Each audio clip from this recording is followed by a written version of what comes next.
I need to be able to focus on solutions. Yes. And so what I'm thinking is, funding is really complex. You've got all the voucher stuff, you've got the tax stuff, you got all of these issues that are important. But when we take the Assembly and the Senate and the governorship, where do you start to solve this problem? It's gonna have to be solved incrementally. But where is the starting point? November. What is it that we should be looking forward to right now? I can say one thing. Yeah. I think there is the thought that we need to look at the funding formula, but that's going to be a big deal, and so that's probably going to take a study committee.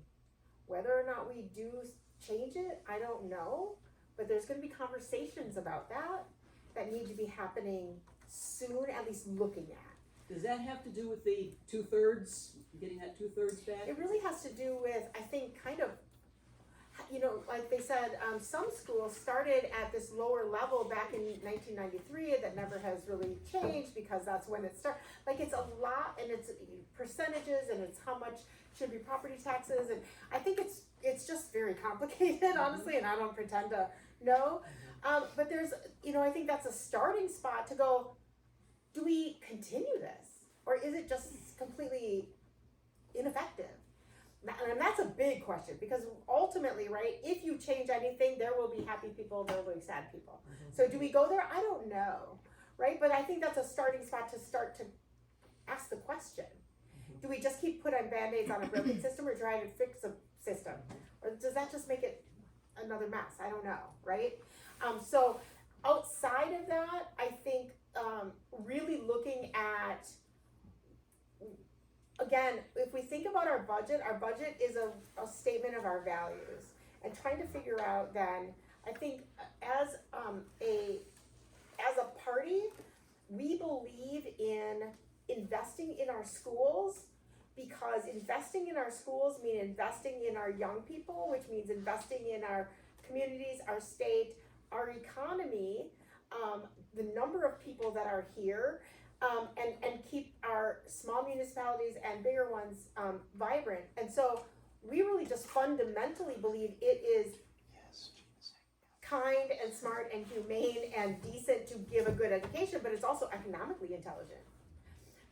And so figuring out how to prioritize that, which means that some other things will need to have less of a priority. So where will we be maybe not having as much funding? Will be what we'll be looking at, and all of that will be next year. And I think, I mean, it's a combination, in my mind, yes, we have to start looking at the formula. That might be a 2, 3, 4 year process, right? In the meantime, we have to start funding schools. We can't have just this cap and say, we're not gonna give you any more money, right? That has to be a priority. That reimbursement of special ed has to be a priority. And putting a cap on the amount of money we're spending on voucher schools has to happen as well. We cannot have that continue to go up while we're not spending on our public schools. So I think in my opinion, both of those things have to happen. We have to rein in our voucher spending in order to funnel that back into public schools. That would be my first priority, and then let's pull all the stakeholders into a room and figure out how do we get River Valley kids to have the same resources as the schools you mentioned around you, right? We have to lift up the bottom. Can I build on that and say, I've read a lot of stuff, Diane Radich and whatever, about voucher schools, and they're pretending that they do so much better, and therefore, you know, we should support those. Is there some kind of a information base as citizens that we can use to start banging that drum? Well, I mean, I think there's certainly legislation we could do to require them to be tested the same way a public school, I mean, every public school has a public report card, right? Where you have to report all kinds of different data points about your school. We could ask voucher schools, if you want state money, you have to do the exact same thing. I think that comes down to just our equity issues, right? So equity within our state is so unbalanced, and always has been, probably, you could argue that. But in this particular instance, it's state money, it's taxpayer funding that is being delivered by a legislature, and this is where one of my questions is how much power should the legislature have over school boards? I'm not on a school board, right? So that's another conversation. And then we'll probably piggyback on that in a second. Go ahead. Are there models in other places that we could look at that do a better job of funding schools? Probably. Yeah. Well, I mean, because then if something worked, you could look at it concretely and rather than making it up. Anyway, that was my question. Yeah, definitely, and I think that's part of the research group. Yeah, go ahead. No, I will. They did some studies on some of those models, Jamie. In 2019, there was a Blue Ribbon Commission on Education that was a bipartisan commission with Luther Olson and Representative Kitchens that could be a great start for that conversation. That was, again, there were 5 big pinnacle pillars that came out of that with how to fund it, how to get this back to equity, and they had bipartisan participation, and they ignored that. And they've chosen to go a different way. So I think we could start with some of the studies that had been done previously. Excellent point. Yeah, I'm glad you brought that up because they were really good things. Yeah. That was before we were here, but it was, essentially done and then put on the show. And they here's a fun fact: they still reference Blue Ribbon Commission findings all the time to their advantage. They do, right? All right, it's like, well, they said so. Do as I do, not as I say. And I just want to say, this is not against voucher schools. No. We think that private schools should be an option, right? I think that makes good sense. But we're just saying that public money shouldn't be going into funding private schools because ultimately, right, they are not available to all kids. And most of them are aligned with some sort of religion. Now, again, not against religion, but that's an interesting thing if we think about the separation of church and state, right? And so there's just lots of different things. It's a philosophical issue. Some people feel strongly about, and some people, feel like it is an issue that we need to really rethink. I have a comment, and that is that the parents and grandparents of the students in these voucher schools are paying property tax. They're paying for public education. And I think from their perspective, it's like, well, why shouldn't some of the money that I'm paying go to educate my kids or grandkids? I think that you have to keep that in mind, because if we make the whole enemy of public education is voucher schools, I think we're going down a road that isn't going to lead anywhere. We have to figure out a way that they're not disproportionately taking funding. But personally, if they're getting the same, if we had equity in terms of per student funding in this state, I wouldn't personally be opposed to the students in voucher schools getting the same dollars that my grandkids get going here. So I just uncomfortable with sort of making voucher schools the boogeyman in the closet. So that's all. And that's such a great. When I was on the Doors, I had lots of those conversations. We talked about education. They were like, "Well, I want my tax dollars to go to that voucher school, to St. John's. That's where I want my money to go to. That's where my kids go." Totally get it, and I that's absolutely, you're absolutely right in that. I think 40 years ago, when they created the voucher program in Milwaukee, I think near Racine, I want to say. Milwaukee was the first. Yeah, it was because of the inequity of students, and they wanted to create opportunity for lesser disadvantaged kids, financially disadvantaged kids, to have an opportunity for a much more robust education. Great, and I'm all for it, absolutely.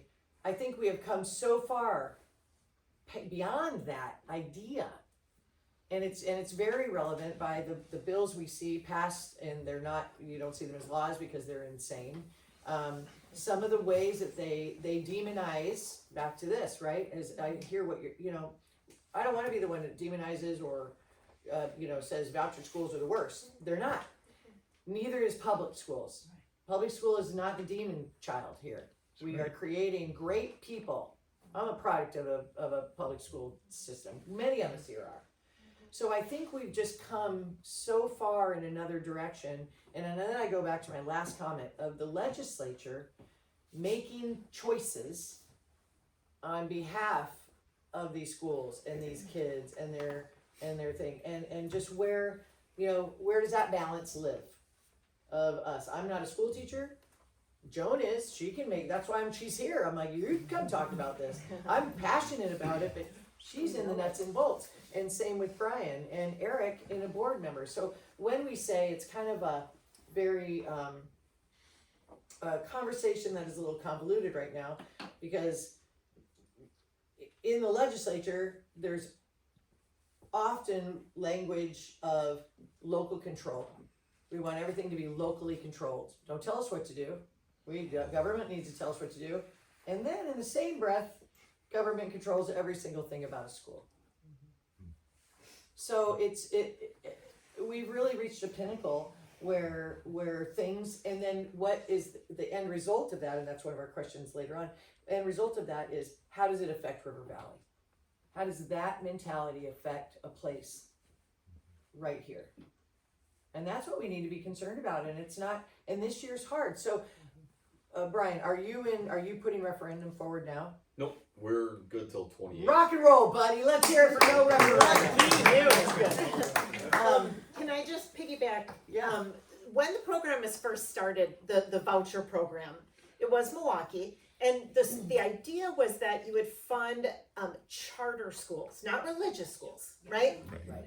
Different kinds of opportunities for kids. It has evolved. That was not a great model. It didn't really work. So then religious schools kind of filled that vacuum. That's how we got to where we are today. It was not the original intent, was for public dollars to go to religious schools. And I think that's where many of us sort of have an issue with the way it's evolved. The other part of your question about, like, I want my tax money, even if my kid goes to, St. Paul's or whatever, public schools provide a lot of resources to private schools in small towns, even if they're not voucher, right? They provide speech and social workers, they help write IEPs, they send their staff over there, they provide transportation, in some areas, extracurricular opportunities for kids to join clubs. So your tax money, even if your kid doesn't go to a public school, pays for a lot of services for that public or that private school. So I think there is an argument to be made that we're not villainizing anybody, right? It's just that it seems a disproportionate amount of your public tax money is going there. It doesn't, it's just too much money going there, and we can't afford it. It would be my answer to that. Yeah, if anything, their expenses are lower than the expenses in the public schools. Yeah. Because of the way that teachers are paid and health insurance and all those type of things, whether that exists or not. And I think Spring Green's kind of an interesting one for that, because we have the St. John's, but we also have St. Luke's up the lane, which has a little bit of a high school thing going on, not much. And what I think is important is that they've always worked together with the school district here. That may be the reason why they haven't gone after any more money from so far with it, because they know that a lot of their kids are going to go on to school or high school after they're done with St. John's here, and so all of a sudden you've got okay, well, what's the benefit here? It's yeah, maybe we could use a little bit more money, but in reality, we have to keep that other school going if we're going to have a place to send our kids as well. And since they already do things like sometimes involved with sports or music or things of that nature, then it's okay, we are supporting a dual system. And I think that a lot of people understand that here. And that's working together as a community more than And those- Good point. Yeah, very good point. Yeah. Did you have a question? Yeah, I was wondering if one of the starting points for holding voucher schools more accountable would be special ed. Mm-hmm. Because if they're getting that money and they're not doing anything with it, that there should be some follow-up, some standards, some expectations. Kids with autism, kids, all kinds of needs, there should be some expectation of what they're offering. And if it's not there, then that money shouldn't be going there. Agreed. Yeah, totally agree. Agreed. Yeah. Good I point. think it ties into this idea of the money going with the student, because often it's those students who aren't getting the support that leave those schools Sure. and then are needing the support in public schools. Yeah, I think that's tied. Yeah. It's Yes, really a good point. complicated thing from what we've heard. So DPI, if you go on the DPI website and try to find information on voucher schools, it's really hard. It's really, you gotta dig to find out anything, that included. It's just interesting. I don't know, Deb, to not hold people accountable or understand, how do you measure your success with these kids, and how do you know? Yeah, it's really tough. And I think at the end of it, the people I've talked to on the doors are really hurting. So if you can imagine, you have a child that needs special needs. And in the public schools, with the deterioration of public dollars over 15 years now, it is harder and harder and harder for a school to provide OT specialists, and if they're not running around in one school, they're trying to hit 4 schools in one day, and speech therapists, and all the myriad of needs that our kids have. That's hard, not only on that kid, right? That student it struggles. It's not easy when you don't it's just difficult, as you can probably imagine. It's equally as hard as on those parents in that family unit when their kid is suffering in school for a long 8 hour, 6 hours a day. It's hard. So when another school option becomes available, it looks really rosy. It's pretty awesome. And this is, I can't tell you how many parents I've talked to that have wept on their doorsteps with me about when they sent their kid to another school, which was a change, and maybe they don't adapt to change very well. So there's that in and of itself. But when they get there, then they still don't have the services. But they're led to believe that it will be better, and they're just looking for relief. This is the things that should concern us all, because it's just inhumane to know that you don't have that. I have schools in Baraboo that recruit families that have IEPs because they pretend might not be the right word, but that's the only word that's in my head right now, that they can provide that service to that child. But knowing, like Joan said, on count day, they count that, butts and seats, and then they get that check, and then River Valley, Brian gets to write that check from the general fund of this school for that kid, knowing full well that that kid will eventually come back to that public school. And those are the things that we need to rein in. If anything the legislature can do is at least hold accountable those type of scenarios, and there's many of them. Yeah, Derek. It's a bit more pedestrian than that topic, but yet I think it's one that has been a real issue for us from what I understand. I remember hearing a few years ago about our budget for transportation, for busing kids, and how the state had a responsibility and a commitment to cover a certain percentage of that, and simply was not showing up. The state money was not coming in for it, as I understood at the time. What is the status of that currently? And if that is continuing, could that possibly be, as I understood it at the time, if that money had been coming in, it would have gone a great distance towards making up the shortfall we were dealing with in our district.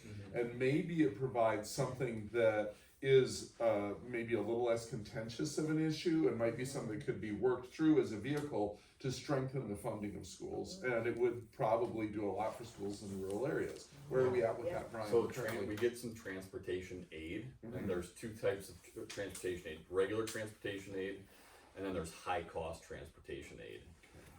And the high cost transportation aid is a moving target every single year. They're a year behind. They look at our expenditures compared to how many kids we have, and we literally find out a year later usually if we get it or not. So we didn't qualify last year for high cost transportation aid, even though we have, I say 300 square miles, it's like 296.7 or something. Get it But right. I know, right? 297.6. The regular transportation aid is like 10% of our transportation budget, so it's a drop in the bucket basically for our transportation expenses. It's a really interesting idea though, cause you're right, it would help a rural area, you know, some sort of reimbursement like we do with special ed. If you can increase that, it would drive money to the districts like this that have a high transportation. Yeah.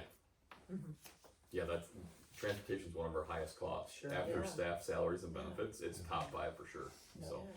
Good question. That is a Yeah. really great question. Yeah. We just had the bus association rally the Capitol just last week, I think it was. It's so interesting, you know, their take on things too, and how, and everybody's really pinching it in to make it all work, and the aid is right there.